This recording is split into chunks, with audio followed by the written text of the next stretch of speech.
So, an observer might say, well, Chavez isn't being inept by starving his people of energy. He's just being greedy because he sells oil on the international market instead of the domestic. The international market has a higher profit margin. Well, maybe that would prove he's a bad leader, but he is also currently grounding the Venezuelan financial system. So either way you look at it, he's a very inept leader. A leader should also put his ego behind that and his reputation behind his followers' well-being. George Washington did this, but Chavez, unfortunately, is unable to do so. These two men show very clearly the differences between a good and a bad leader. The first uses his power to further his followers' well-being instead of his own, as the second does. And the first, through his personal morality, is noble. The second, through his inability to connect with his followers, is inept.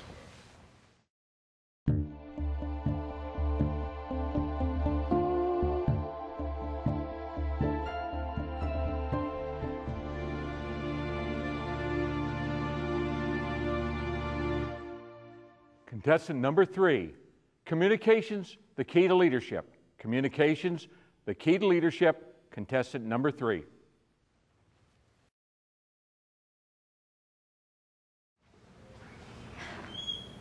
Leadership can be found in all walks of life, from politics to religion to the military and to business.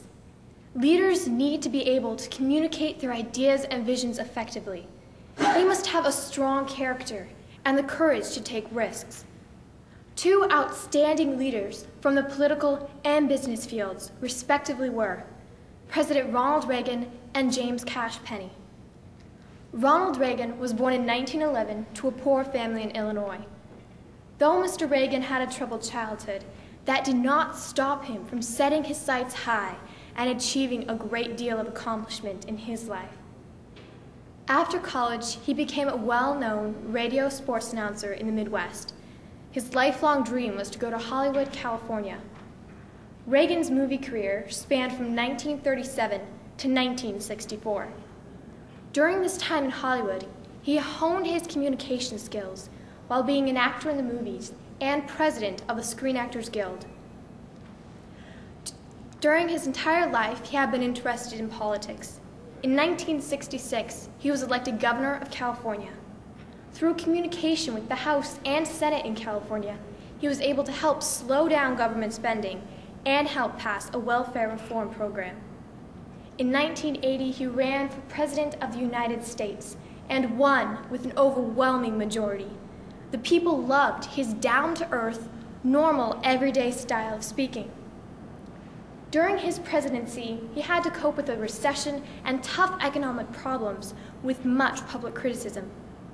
But through President Reagan's leadership and gift of communication, his administration and our country's allies were able to put political pressure on the Communist Party of the USSR. This helped stop the flow of communism in Europe and brought down the Berlin Wall in Germany. Because of this accomplishment and many other examples of good communication in his career and presidency, Ronald Reagan was given the nickname, the Great Communicator. Throughout his entire life, he had stayed true to his values and principles. He was a humble man and carried with him a wonderful sense of humor and personal integrity. President Ronald Reagan used his communication skills to inspire the nation's people to look forward to their hope in the future. He communicated this enthusiasm he had in the future of America when he said, "We need you. We need your youth, your strength, and your idealism to help us make right what is wrong."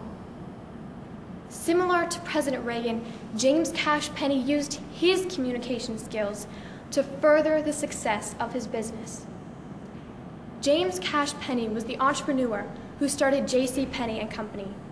Through his ability to communicate his vision to his employees and customers, his firm became the second largest non-grocery retailer in America. He did not start out at the top. However, he began working at a little general store in Wyoming. He did so well there that the owners offered him a partnership in a new store they were planning to open. Over the years, he became the sole owner of the business. But more important than all the money that James Penney made was the respect with which he treated his employees. He was one of the first businessmen to encourage profit sharing for his employees. This allowed them to have an investment in the company's future success. Through his perseverance and the faith in which his employees placed in him, he was able to overcome all obstacles.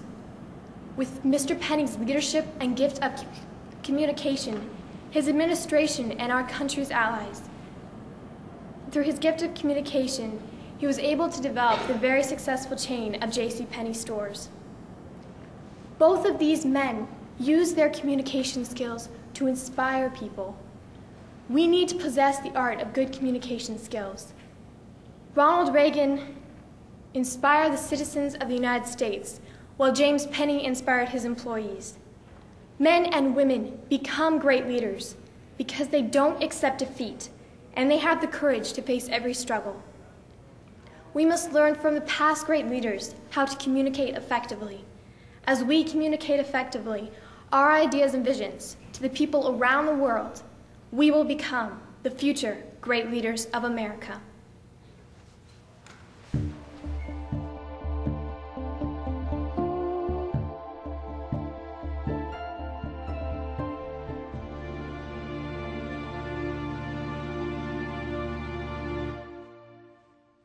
Speaker number 4, the fruit of leadership is service.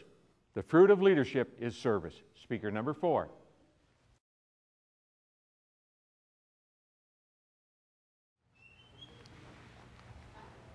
Be happy. Don't worry. Nothing is wrong. This is what our world, our nation, and our government has offered us, a problem-free philosophy. For too long, we have ignored the flawed characters of those we elect to protect us. The majority of us want a life of ease, a life of no consequence. Let me call to your attention, there was a time when our leaders inspired America to greatness. There was a time when we trust them because they exercised their leadership for the people's cause. The fact of nature is, power corrupts. Absolute power corrupts absolutely. This statement by Lord Acton is best applied to the human race.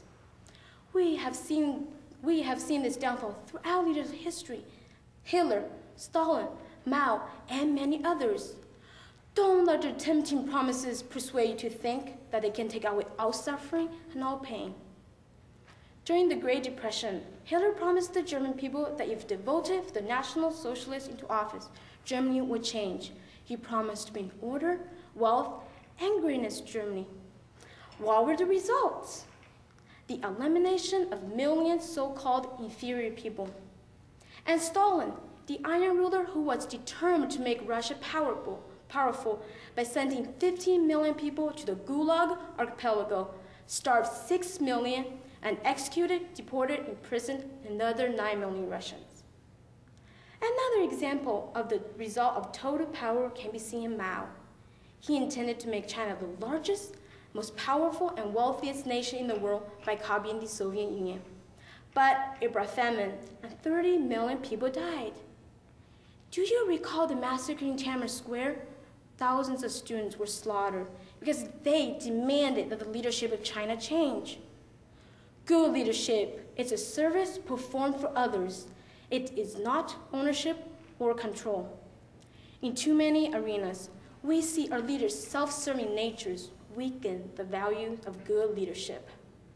Often, they promise to serve, but only with the intention of advancing their own privilege and power.